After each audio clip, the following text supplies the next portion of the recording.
Good morning, good morning. How are y'all? How's everybody doing today? I hope wonderful. I recognize the senator from the 28th. Good morning, Mr. President. Happy Monday.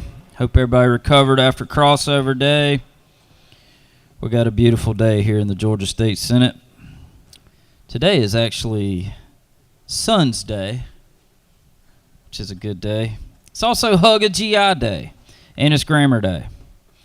And on this day in 1861, Abraham Lincoln became the 16th President of the United States, and FDR was inaugurated as the 32nd President of the United States. And although we don't have a whole lot of work for these pages to do, we got a great lineup of pages to call out today.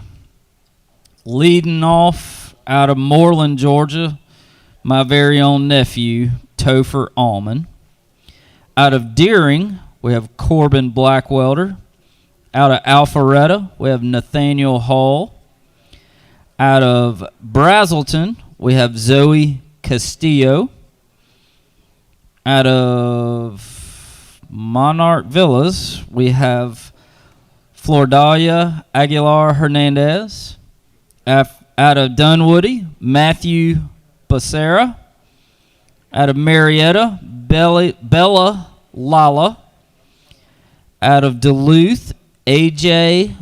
Georgantis. Out of Duluth, Ashan Shah. Out of Duluth, Viana Zhao. Out of Forsyth, Megan Amos. Out of Marietta, Ruthie Anderson. Out of Smyrna, Chloe Esslinger. Out of Juliet, we have Branson Flythe. Out of Forsyth, we have Samantha Head and Taj Jones. Another one out of Smyrna, we have Addison Kelly. Out of Mapleton, we have Elizabeth Muter. Out of Barnesville, we have Lola Hart Smith. Out of Smyrna, we have Leah Umberger. Out of Marietta, we have Alexander Shepard. And out of Chatsworth, we have Elizabeth Rackley. Y'all give our pages a big round of applause. We appreciate y'all sacrificing and being out of school today and being with us today. We know that was tough for you. Mr. President, this journal's getting mighty thick, but I had a 3-day weekend to get through it. It's been read and found to be correct. You got a nice fresh haircut too there, Senator. Well, Mr. President, when we have a little time off like we did on Friday, I decided to be useful with it. I mean, you also left out, we've got Brass Day here today. You need to introduce everybody to your entire family that's here as well. Well, Senator. sure. So we have my brother-in-law, Christopher Allman, his wife, my sister, Dr. Elizabeth Allman, going to be the doctor of the day. My father, Robert Brass, whose 75th birthday was yesterday. All right. My mother, Linda Brass. Mm-hmm. My niece, Caroline Brass. My sister-in-law, Sally Brass. My nephew, J.D. Brass. And my brother, Rob Brass, who is going to be the pastor of the day. All right. And then, of course, my wife, Megan Brass. All right. Let's give the Brass family a big round of applause.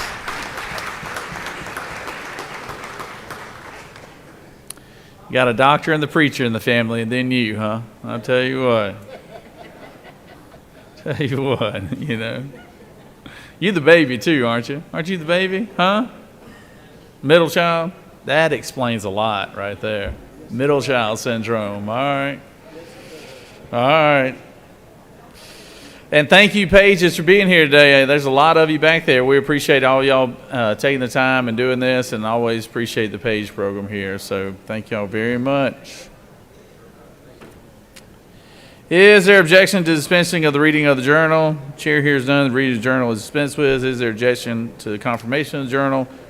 Chair hears none. The journal is confirmed. All senators who have bills and resolutions to introduce, please bring them to the Secretary's desk. First reading references the Senate bill. Secretary? Senate Bill 566 by Senator Harbison of the 15th and others, a bill to be entitled an act to amend Finance. Senate Bill 567 by Senator Summers of the 13th, a bill to be entitled State and local government. Senate Bill 568 by Senator Inventarte of the 31st and others, a bill to be Judiciary. Senate Bill 569 by Senator Strickland of the 17th and others, a bill to be entitled Judiciary. Senate Resolution 703 by Senator Goodman of the 8th and others, a resolution expressing concerns regarding regulatory overreach impacting Economic development. Senate Resolution 709 by Senator James of the 35th and others, a Urban affairs. Senate Resolution 713 by Senator Parent of the 42nd and others, a bill to be entitled a resolution recognizing and Rules. commending. Senate Resolution 717 by Senator Rahman of the 5th and others. Rules. Senate Resolution 718 of Senator Robert of the 5th and Public others. safety. Senate Resolution 719 by Senator Alvarez of the 56th and others. A resolution condemning Jew hatred in all forms and resolving to end its persecution and discrimination against the Jewish community and for the purposes. Judiciary. And correction, 718 goes to rules. And 719 is public safety. Senate Resolution 721 by Senator Inventarte of the 31st and others, a resolution proposing an amendment to the Constitution so as to authorize the General Assembly to prohibit parole for illegal aliens or to prescribe the terms or conditions of parole for... Judiciary. That completes the order, Mr. President. First reading and references to House bills. House Bill 56 by Representative Bertrand of the 166 and Higher others. education. House Bill 218 by Representative Hilton of the 48th and others. a bill to be- Judiciary. House Bill 349 by Representative Williams of the 168. Regulated industries. House Bill 441 by Representative Dempsey of the 13th and others. a bill to be- Regulated industries. House Bill 499 by Representative Hitchens of the 161st and others. A resolution. Children and family. House Bill 583 by Representative Hagan of the 156 and others. A bill to be entitled an act to amend chapter. Agriculture. House Bill 589 by Representative Chokas of the 151st. Government oversight. House Bill 617 by Representative Disperse of the 11th and others. Transportation. House Bill 625 by Representative Mathis of the 149th. Economic development. House Bill 663 by Representative Hatchett of the 155th. Health and human services. House Bill 839 by Representative Dempsey of the 13th and others. A bill to be entitled. Regulated industries. House Bill 844 by Representative Earhart of the Regulated industries. House Bill 846 by Representative Lippert of the 123rd. Education and youth. House Bill 910 by Representative Jaspers of the 11th. Judiciary. House Bill 924 by Representative Ballinger of the 23rd and others. A bill to be entitled an act to amend. Insurance and labor. House Bill 926 by Representative Reeds of the 9th and others. A bill to be- Judiciary.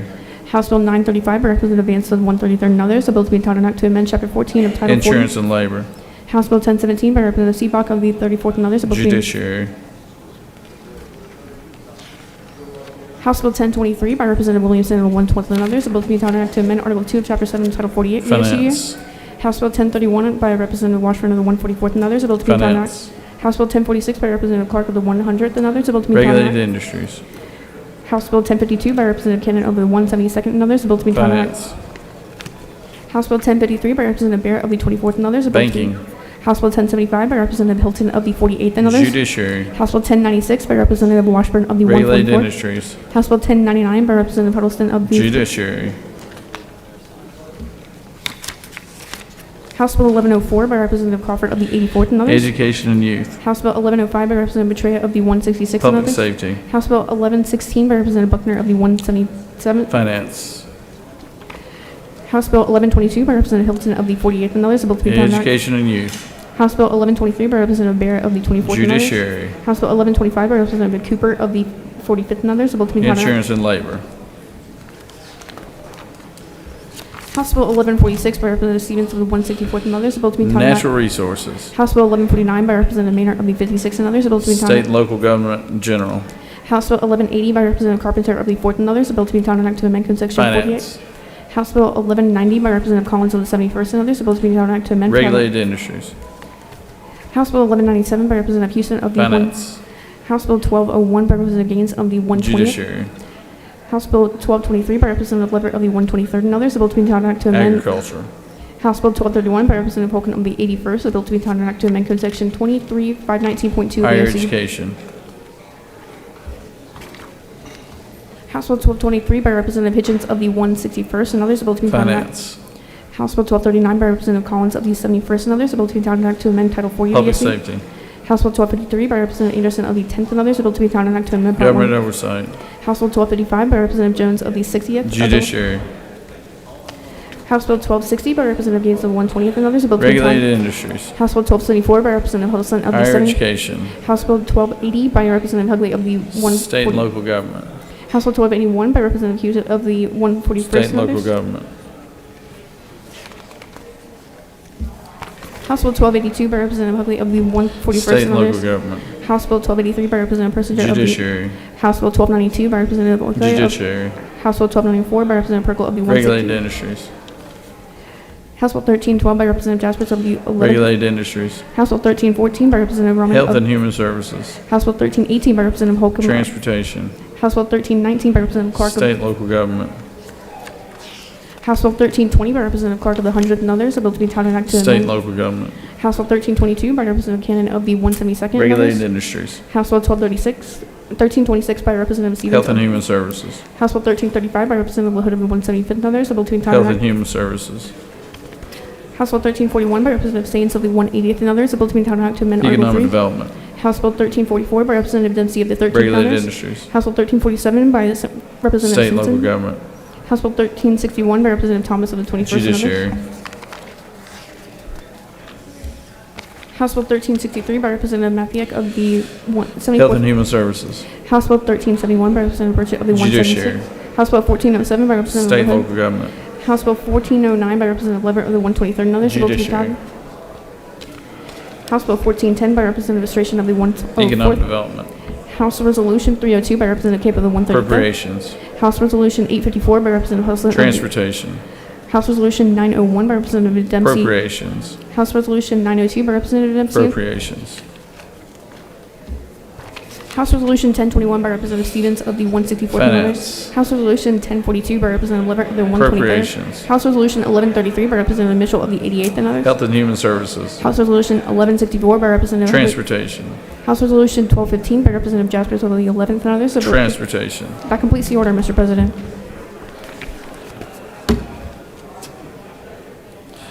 Secretary will read reports of standing committees.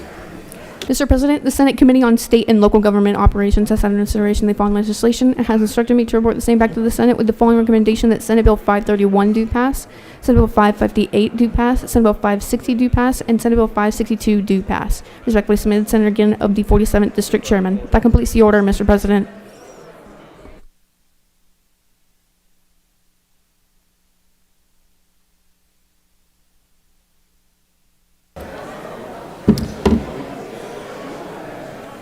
It is now time for the morning roll call. Are there any motions to excuse? Recognize the senator from the second. Thank you, Mr. President. I ask for unanimous consent to excuse the senator from the 9th and the 7th. Without objection, the senators from the 9th and the 7th are excused. Recognize the senator from the 33rd.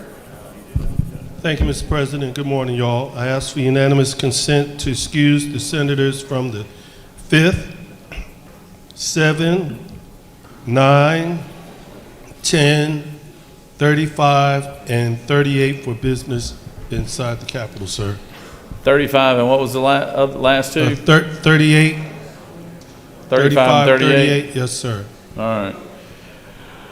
Without objections, the senators from the 5th, the 7th, the 9th, the 10th, the 35th, and 38th are excused. Recognize the senator from the 32nd. Thank you, Mr. President. I ask for unanimous consent to excuse the senator from the 37th for business outside the Capitol. Without objection, the senator from the 37th is excused. Recognize the senator from the 1st. Thank you, Mr. President. I ask for unanimous consent to excuse the senators from the 4th and the 25th for business inside the Capitol. Without objection, the senators from the 4th and the 25th are excused. Any other motions to excuse? Secretary will call the roll. Senators, signify your presence by voting the yea switch. Secretary, unlock the machine.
It is now time for the morning devotion. All senators, please take your seats and cease all conversation. I would ask that the doorkeepers secure the chamber at this time. And since it is a senator from the 28th day here at the Capitol, it's only fitting that his brother here is the pastor of the day. And I now call on the senator from the 28th to lead us in our pledge and introduce our pastor of the day. Senator? Thank you, Mr. President. Please rise. I pledge allegiance to the flag of the United States of America and to the republic for which it stands, one nation, under God, indivisible, with liberty and justice for all. And now the Georgia flag. Pledge allegiance to the Georgia flag, the principles for which it stands, wisdom, justice, moderation, and courage. Colleagues, it gives me great honor to be here today, and really today is we're celebrating the birthday of my father. He turned 75 years old yesterday, and my mom and dad are down here with us, and as a little token of appreciation for them putting up with me today, I decided to have their two good kids down here to honor them, and the first of which is my brother. And really in my life there's really, outside of the preacher, there's two men that I really look to and look up to when it comes to really my walk with the Lord, and one of which is, again, my father over there and my brother behind me here. And so when my brother went on and officially started with FCA back in August of 2011, and FCA's Fellowship of Christian Athletes, they have he became area director for Coweta County, and since those humble beginnings, he's grown with the organization to now lead 40 staff who serve roughly 200 high schools, middle schools across 12 school systems, including Fayette, Douglas, Atlanta Public Schools, DeKalb, South Fulton, Clayton, Henry, and of course Coweta. The area also includes off-campus ministry through baseball, soccer, basketball leagues, and travel teams serving over 1,000 inner-city youth. And additionally, his area includes the college campuses of Georgia State, Clayton State, and Morehouse. And his team is dedicated to fulfilling the mission of FCA, which is to lead every coach and athlete into a growing relationship with Jesus Christ and his church. And so with that, I give you my brother, Rob Brass. Thank you, Senator Brass. And thank you, Lieutenant Governor Jones, for having me. I had some flattering things that I was going to say about my brother, and then I got to talking to a number of people around, and the older brother in me kicked in, and I realized that y'all have put, Matt is a middle child, I'm the oldest, and just seeing all the things that he got away with as a younger child and the things that he would say, and then y'all have put him in charge of rules. I mean, for instance, my official letter said, please don't take any more than 5 minutes. Well, I was talking to Matt. He said, hey, look, we don't have any bills today. Take as long as you want. So I will not do that. I promise. Remember, I'm the oldest. But rules is what I want to talk to you about. This is my Bible. When my brother got sworn in originally, he requested to do the swearing in on this Bible, probably because it has duct tape. And, I said, brother, you're a public servant now. You just got sworn in, and you're probably going to get sworn at, right? Amen? Listen, that's our challenge as the human race. That's our challenge is we build up all this mistrust because we live in a sinful, broken world, right? And it can be ugly at times. And our distrust not only is a horizontal distrust with the relationships around us, but it can become a distrust of God. And then we start getting the view that this book is just a book of rules. And that's not what it is. It's a love letter from God to us. Remember in the garden where Adam and Eve, the original sin, right? They ran and hid from God. You know, we all had this view that God is this mean old man up there waiting on me to break the rules so he can zap me, right? But who went to who in the garden? God went and sought out Adam and Eve. He said, "Where are you?" It was not a question of location. He knew where they were. It was a question of the heart. Where are you? He still wants to know that of us today. Broken people, he loves. King David is a perfect example. He said in Psalm 27:4, now we know in this book, in this greatest history book of all time, that King David, he sinned a lot. And it's all written down for everybody to see. But King David said this one thing. I don't have long, so I'm just going to tell y'all about one thing. And in Psalm 27:4, King David said, "One thing I seek, one thing I ask of the Lord, that I may dwell in the house of the Lord all the days of my life." And watch this.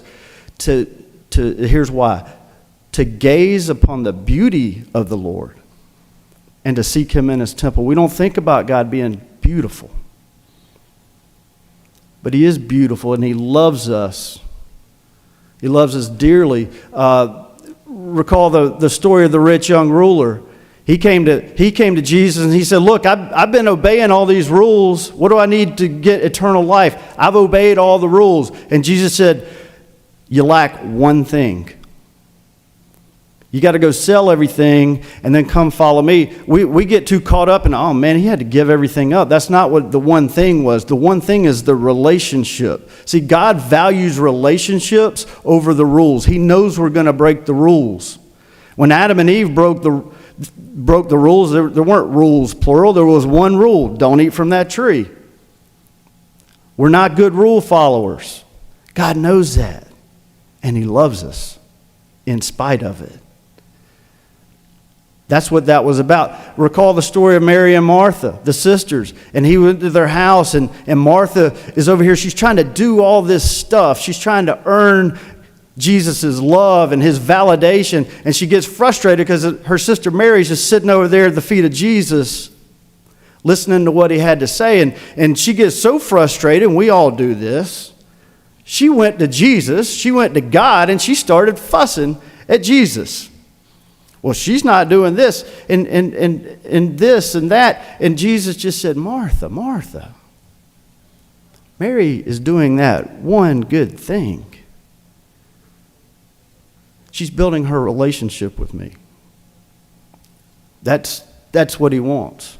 The Apostle Paul talks about in Philippians, "I forget everything else. Nothing else matters but knowing God.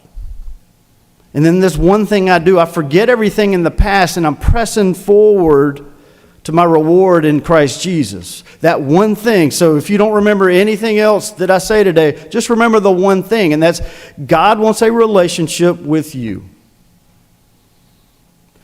See, our belief drives behavior, so he's more concerned about our heart. We get too worked up about trying to be clean before we go into church. He understands that what's in the well comes up in the bucket. So he's trying to change our hearts. That's what he wants. He wants your heart.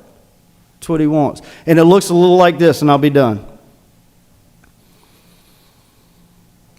Matthew chapter 11, maybe you've heard it. And Jesus has this invitation of, "Come to me, all you who are weary and burdened, and I will give you rest. Take my yoke on you. Take my yoke upon you, because my burden is easy and it's light."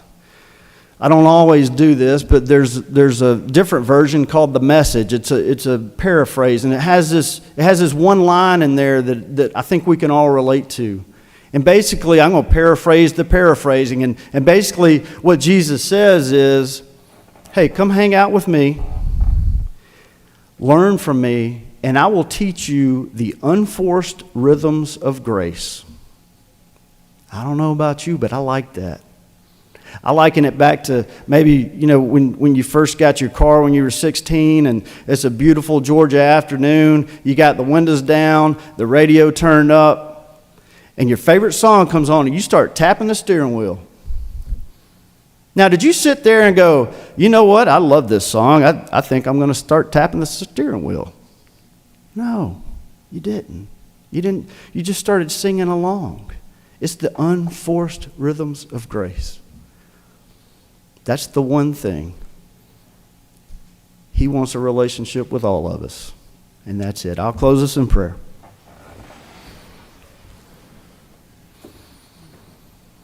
Heavenly Father, we thank you for the gift of your Son, Jesus, to restore the relationship that we have messed up. Lord, for those of us here in this room who want to grow and learn more about the unforced rhythms of grace, teach us. In Jesus' name, amen.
if I could have everyone's attention, if I could have everybody's attention, please. We got a special guest here today, the gentleman that has been in public service most of his adult life, and he's done a good job. He was in the House of Representatives, and then he was Labor Commissioner, and now he served as the DeKalb County CEO for almost, was it 10 years now? 10 years? As CEO of DeKalb County. It's my eighth and final year is what he says. I don't believe that. He's going to do something else. But Michael is a good friend, and he has done a wonderful job in DeKalb County. I know he has helped me through the years with a few projects that he and I had to help some fellow constituents out with, and he was very helpful with that. And I always appreciate Michael's friendship and all his years of service to the great state of Georgia. And I now would like to call on the senator from the 41st to introduce our special guest. But let me have the secretary read the caption first of the resolution. Senate Resolution 581 by Senator Jackson of the 41st and others, a resolution recognizing and commending Michael Thurmond and for other purposes. Whereas Michael Thurmond is the Chief Executive Officer of DeKalb County, Georgia, one of the largest and most diverse counties in the southeastern United States. And whereas in 1998 he was elected Georgia Labor Commissioner, becoming one of the first African Americans to be elected to statewide office in Georgia. Now therefore be it resolved by the Senate that the members of this body recognize and commend Michael Thurmond for his service to the state of Georgia and extend the most sincere best wishes for continued health and happiness. That completes the order, Mr. President. Is there objection to the adoption of the resolution? Chair hears none, and the resolution is adopted. I now recognize the senator from the 41st to introduce our special guest. Thank you, Mr. President. It's my great honor to introduce you all, really a man who needs no introduction, to the CEO of DeKalb County, the Honorable Michael Thurmond.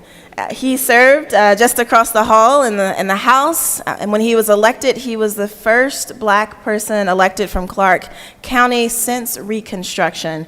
And as a historian, he can tell you all about that journey to that office.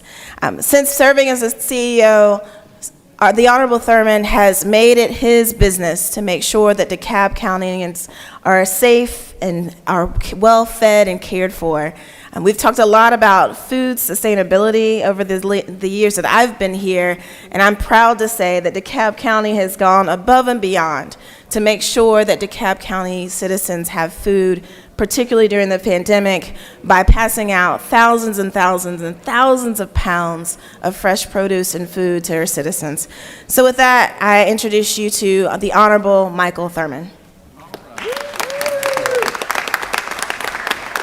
Thank you. Good morning. First, I want to thank our visionary Lieutenant Governor for offering myself and DeKalb County this opportunity. Mr. Lieutenant Governor, we appreciate your leadership, your dedication, and your outstanding service to the people of the great state of Georgia. Thank you. To our distinguished Chair Lady of the Senate DeKalb delegation, Chair Lady Jackson, thank you for being a friend and supporter. Thank you for leading and no offense to any other delegation, but thank you for leading the best Senate delegation in the state of Georgia. We love you all, we appreciate you, and you're doing a wonderful job. I won't belabor, when you get to your offices this afternoon, you may not have been impressed by my speech, but we left Girl Scout cookies in all the offices for the members of the Senate. So that should get me a rousing standing ovation, if nothing else. So thank y'all so much for letting me be here.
It is a pleasure to have the United Negro College Fund here with us today, and we've got some special people who represent that organization.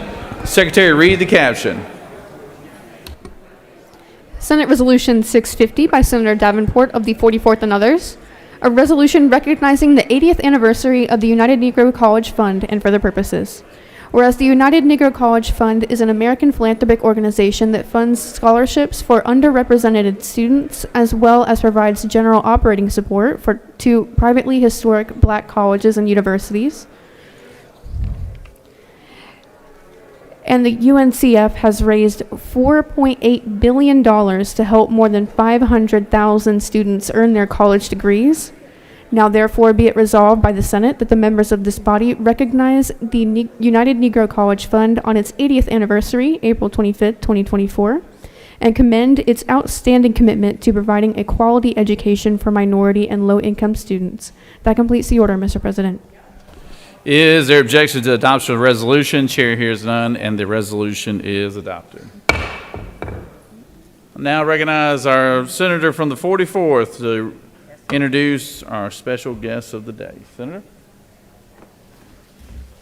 Thank you very much, Mr. President. Colleagues, I am so delighted to be in the Georgia State Senate in 2024 as we recognize the United Negro College Fund for 80 years of wonderful service.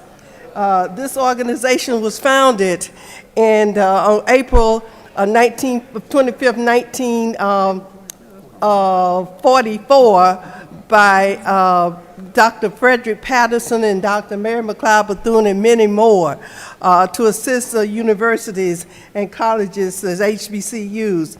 And today we have about 37 member institutions. This organization does wonderful work. You probably see it every December here in Atlanta, the Mayor's Mass Ball that raises all these millions of dollars to help these HBCUs and historically black colleges and universities. One here in Atlanta, the Mayor's Mass Ball, and of course Columbus, and the senator from the 12th has joined, from the 15th has joined me on stage today. So we are delighted. We have with us the Assistant Vice President, Ms. Justine Boyd, and also Mr. Joshua Menifee, here representing the United Negro College Fund. But we want UNCF to know that we support this organization and will do all we can. You know, there are about 104 or 106 HBCUs around today, all across this country, but the UNCF institutions here, you know, in the Atlanta University Center, and also in Payne College, and all these other institutions. So we are delighted to have them here today. I'm going to ask Ms. Justine Boyd if she would please come at this time. Please welcome her.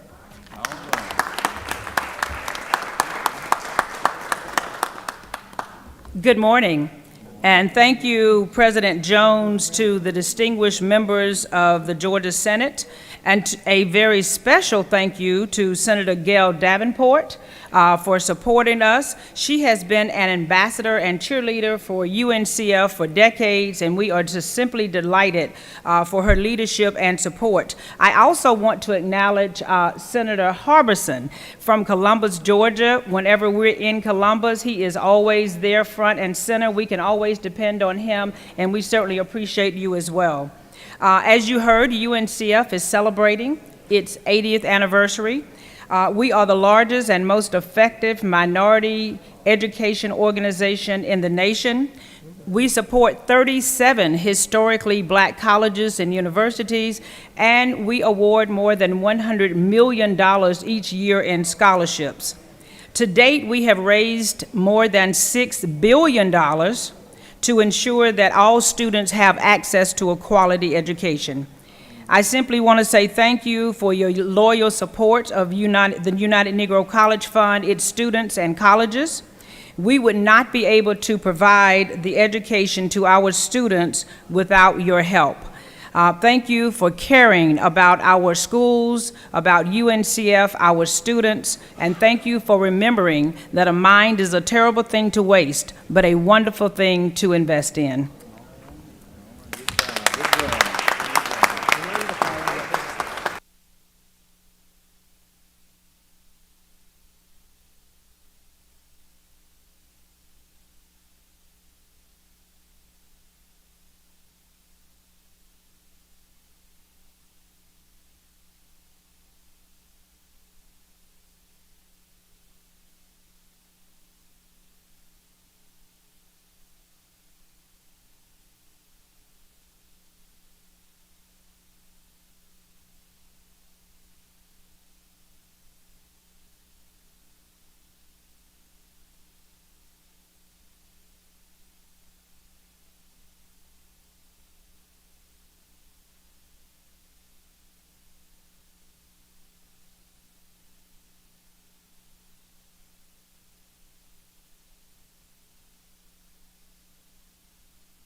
We always like to introduce our docs of the day, but got a special connection to one today. Senator from the 28th has his sister here as our doctor of the day. So I'll recognize the senator from the 28th to introduce his baby sister here. So.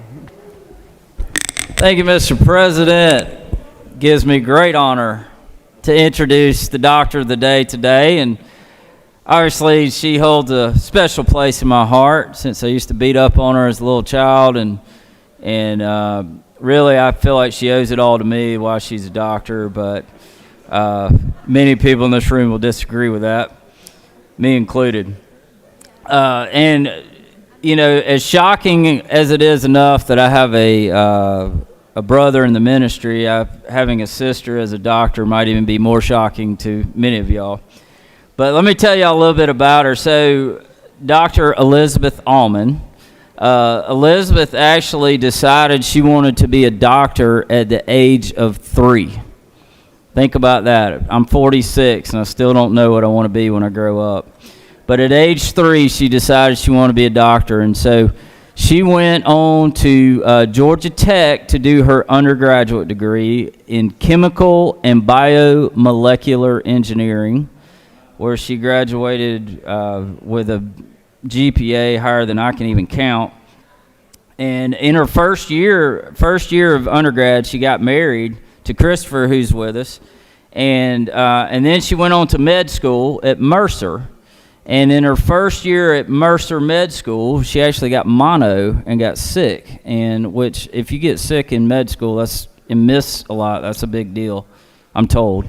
But anyway, so then she graduated Mercer Med School and stayed in Macon at Navicent Health, which is a level 1 trauma center, and that's where she did her general surgery residency.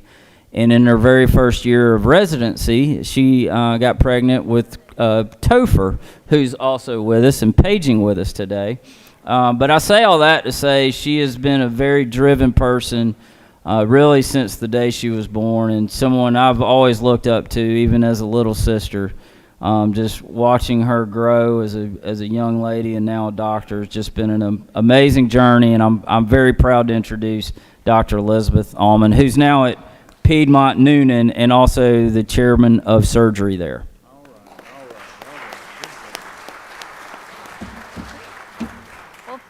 Oh, have to move this down. Most people probably don't after Matt comes up here.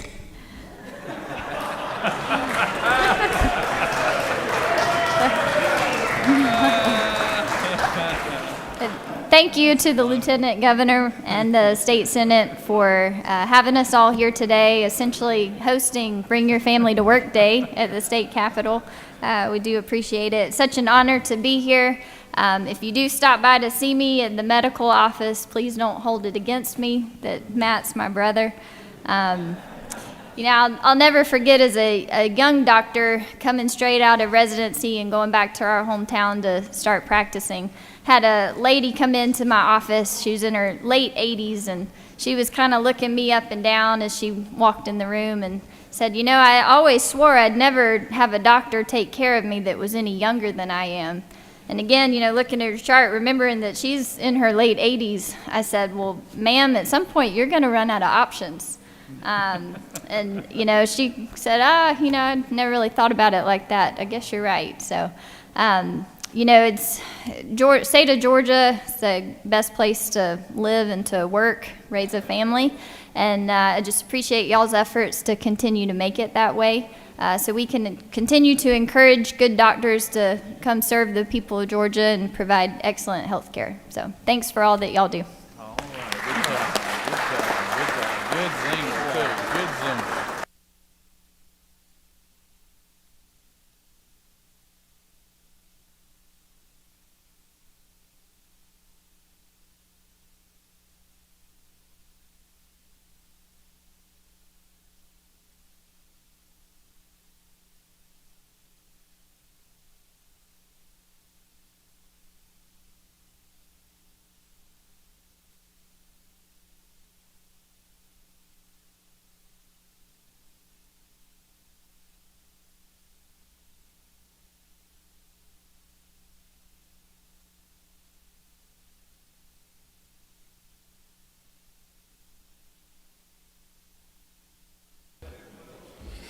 All right.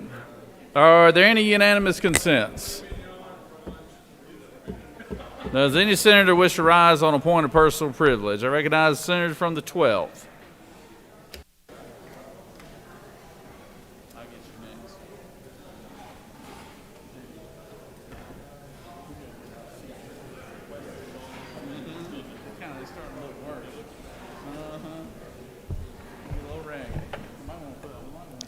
Good morning, colleagues. Thank you, Mr. President. Today, colleagues, we celebrate the 50th anniversary of the Georgia Senate support for our former Governor Carter's rejection of the Sprewell Bluff Dam proposal of the Army Corps of Engineers. We celebrate the 50th anniversary of this body protecting our precious Flint River from the machinery, steel, and concrete of dam builders. In a very close vote, the Georgia Senate defeated a House resolution urging the U.S. Army Corps of Engineers to build a dam at Sprewell Bluff on the Upper Flint. The Senate thereby supported their former colleague, Governor Jimmy Carter, in his previous rejection of the project to keep the river one of only 40 in the entire country that is undammed for 200 or more miles. At that time, we did not realize that this body was not only protecting over 30,000 acres of prime timberland, rare plants and animals, hunting and prime river fishing, but it also protected a way of life, a way where humans respect and cherish the natural world that sustains us.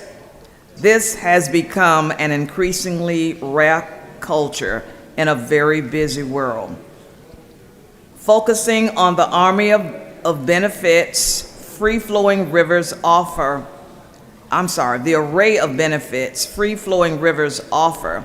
we can enjoy lifestyles and riverfront property values and generate permanent business opportunities. Hunting, fishing, and aquatic tourism that supports outfitters, guides, rental property owners, grocers, campground operations, and such. What was known and what then Governor Carter discovered for us is that the federal government's U.S. Army Corps of Engineers had cooked their books to justify many abuses. Governor Carter himself, an engineer trained at the U.S. Naval Academy, dug into the huge pile of documents concerning the Sprewell Dam project and found that the Corps had exaggerated quite a few of the supposed benefits of the reservoir. And today we want to thank President Carter from afar for all that he did to sustain and preserve our precious Flint River. Thank you, Mr. President, and I'll yield the well.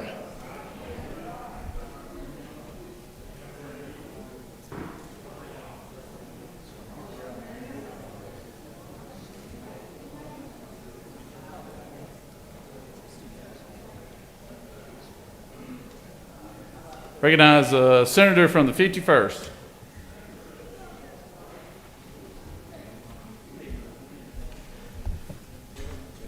Thank you, Mr. President. Senators, I want to first start out by thanking everyone for their hard work. Last week, it was a long week. We finished up strong on Thursday night, passed a lot of good legislation. Hopefully, most of it will get through the House chamber over the next 3 weeks. But I just wanted to give you a couple numbers. And I was hoping all of our senators that are outside would come in while I'm discussing this, because this is an important issue I want to discuss this morning before I finish. But just to give you a few numbers and a recap, so far through March the 1st, the Senate has passed 67 House bills. The House has passed 26 Senate bills. Let me repeat that. Yeah. The Senate passed 67 House bills through March 1st. The House has only passed 26 Senate bills. What have they been doing? I can't ask the question, but thank you, Senator.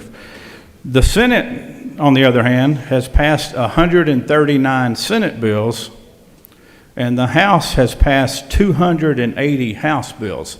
So the House is outpacing us 280 to 125. So there's a lot of work for us to do. We've heard all the first readers this morning coming in from crossover day. So the Senate committee structure has a lot of work to do over the next 3 weeks to perfect the House bills. And I want to encourage all of you members of committees and you chairmen to make sure you perfect your bills over the coming weeks, because when they get to the floor of the Senate, we don't want to have 3 hours of debate to try to correct some of the mistakes that were made. I want to also talk about the budget. A deal was made earlier this year between the House and Senate leadership that the House would pass their big budget over to the Senate before crossover day or by crossover day. Obviously, the House has failed to do that. So we're looking at hopefully getting the budget out of the House this week. Mr. President, I'm going to recommend that this Senate chamber not consider any House bills on the floor of the Senate until the House passes its budget. Now, before this light turns red, I want to talk about one last thing. Obviously, this is qualifying week. It's important that we all decide whether we're going to run again or not. People back home make that decision. So as the majority leader of the Republican Party in the Senate, we're looking for good candidates to run for office to become Republican senators. And I'm sure the minority party is doing the same thing. But we've been given an award out from time to time in the Senate for the last year and 3 months. It's called the Golden Elephant Award. And this award has been given to deserving senators who were primarily pushing conservative ideologies and good, strong, fiscal, responsible pieces of legislation. And we've been given that award from time to time. But last week, we saw benefits of giving it to someone from the minority party. One of our senators from the minority party went above and beyond the means of a true patriot. And so we're going to issue this award this morning to a senator who helped us on religious freedom last week. We cut the debate short by several hours because he was worried about passing other good conservative measures in our Senate chamber. This senator also helped us on a small, little, simple licensing plate. In fact, made an amendment to include a former president's name on that license plate. Another good, strong conservative measure. So, Mr. President, I'm going to leave this elephant up here, and I hope the recipient of this week's award will come forward and accept it with humbleness and gratitude. And this award goes to the senator from the 14th District. Congratulations.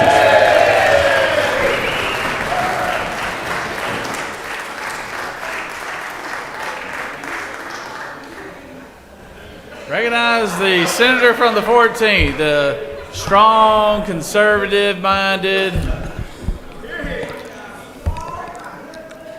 good-looking, smart. Thank you, Mr. President. All I can say is that if there are any Republicans in my district who accuse me of being a left-wing nut, this is my answer. So thank you very much for the honor.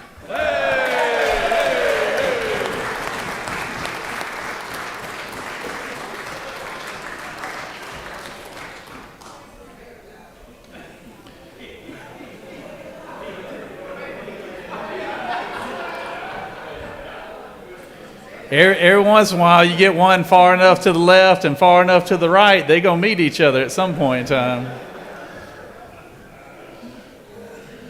All right. I want to take a moment. I want to recognize a youth leadership group from Newton County that's here today. Youth leadership. Wait, come on, stand up here, senators.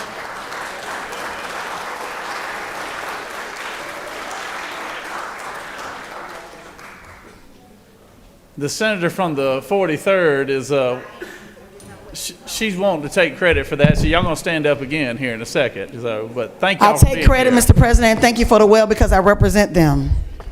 This Newton County Youth Commission is a group of wonderfully smart young people who are appointed to represent the students and the interests and needs of their peers in their community. The commission is typically made up of high school students who are passionate about making a positive difference in their community. The Youth Commission acts as an advisory board, making recommendations and providing input on issues that affect young people in Newton County. I share this county with the senator from the 17th who is not in the chamber at this point in time. But if you will please stand again for your senator. Thank you so very much. He's your lieutenant governor, but I'm on the ground with you. Thank you, Mr. President, and I do yield the well. Oh, man. Chairman, you see what kind of trouble you got me in down here? Huh?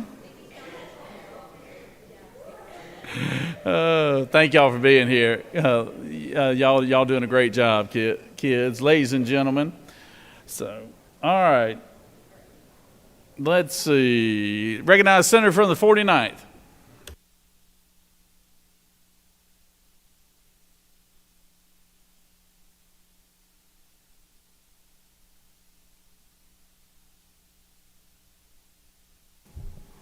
Thank you, Mr. President. I have some exciting news out of Gainesville. So over the weekend, there was a state basketball tournament played. It's the GIAA, which is, I guess, the independent schools basketball championship. And Lakeview Academy girls, ladies, and boys, gentlemen, both won the state championship. So I'm pretty proud of my daughter's former high school. It's a big deal in Hall County. It's the first time they've ever done it. So good news. Thank you, Mr. President.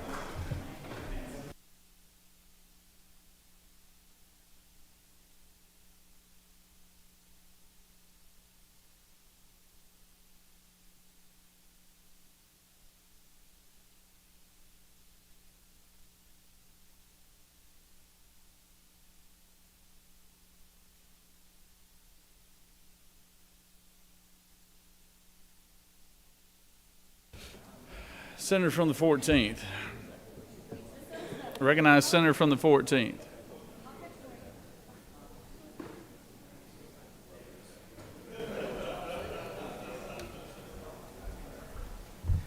Thank you, Mr. President. On a serious note, I will cash in my honorary majority cred today just to deliver this message.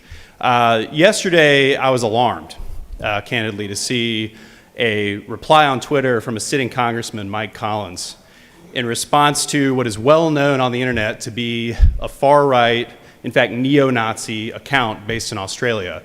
And that account had posted a picture of a reporter who is Jewish, or at least the owner of the account said, if you're wondering, yes, she is. For those who are, this is a lot of layers of subculture and internet, but the bottom line is the obvious context was that the poster was talking about a woman and trying to identify her as Jewish as a dog whistle to the far right. Our own Georgia's Congressman Mike Collins replied to that and basically said something to the effect of, never had any doubt.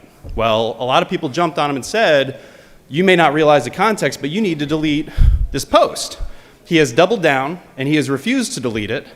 And what that means is that he is aware that he is dog whistling to an anti-Semitic base, and he's okay with it.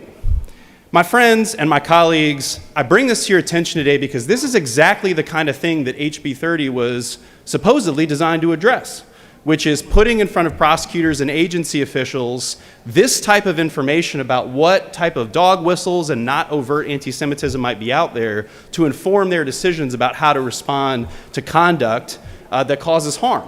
And I just want to ask for accountability. We would hope that no matter which member of any party would do this, that we would band together and say this is not acceptable. And I know that not all of us are going to do that publicly, but what I ask is if you've got the group chats you're on, if you've got friends with connections to him or his staff, let him know that this is not okay.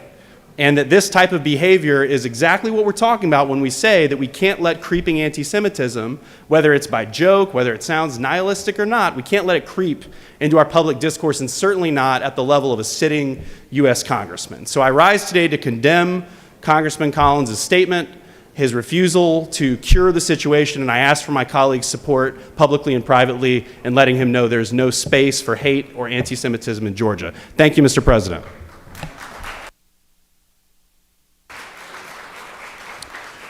Does any other senator wish to rise on a point of personal privilege?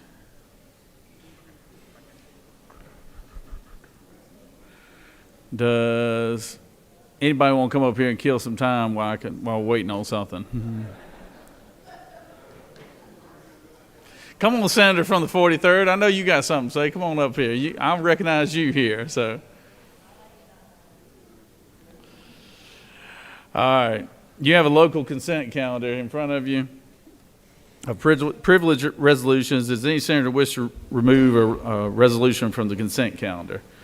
Is there objection to the adoption of the resolutions on the consent calendar? Chair hears none. The resolution on the consent calendars are adopted.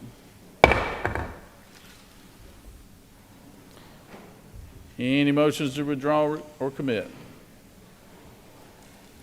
Hearing none. You have before you a consent calendar of local bills. Ms. Secretary, do we have any objections? Have any objections been filed? No objections have been filed, Mr. President.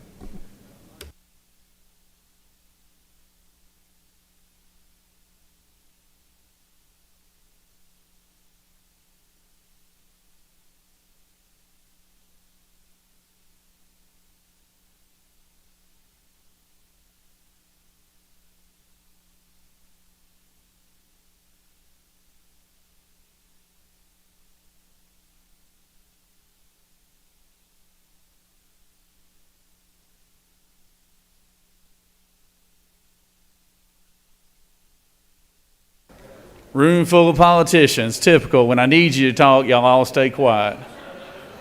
Days I'm trying to get through stuff, all y'all want to come up here and talk about all your woes back home. So, all right. Is there objection to agreeing to the report of the Committee on State and Local Government Operations, which is favorable to the passage of the bill on local consent calendar? Chair hears none. The report of the committee is agreed to. Questions on the passage of the bill on the local consent calendar? All those in favor of the vote, yea. Opposed, nay. Secretary will unlock the machine.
On the passage of the bill, the yeas are 45 and the nays are 0. This bill on the local consent calendar, having received the requisite constitutional majority, is therefore passed.